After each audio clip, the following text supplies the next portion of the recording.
बार fight करेंगे। इस बार नेता को कुछ नहीं, अपने तीव्रता को ग्रेटर तीव्रलैंड देंगे। कॉम्प्रोमाइज़ नहीं करके इस बार सब नेशनल पार्टीज को दिखाएंगे कि बुबागरा तैयार है आखिरी आदमी तक फाइट करने के लिए। और मुझे लगता है कि हम लोग को मिलेगा, क्योंकि हम लोग सच्चाई के रास्ते में हैं। हमारे संग अन्याय हुआ है, हमारे संग नाइंसाफ़ी हुआ है 75 साल में। ये हमारा टाइम है। इस बार कोई मेरे संग रहे या ना रहे, मेरा तीव्रता मेरे संग रहेगा। और इस बार हम लोग ग्रेटर तीव्रलैंड के लिए फाइट करेंगे।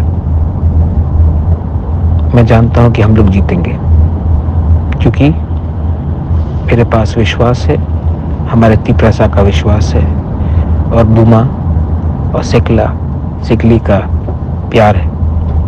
इस बार जीतेंगे, 100% जीतेंगे।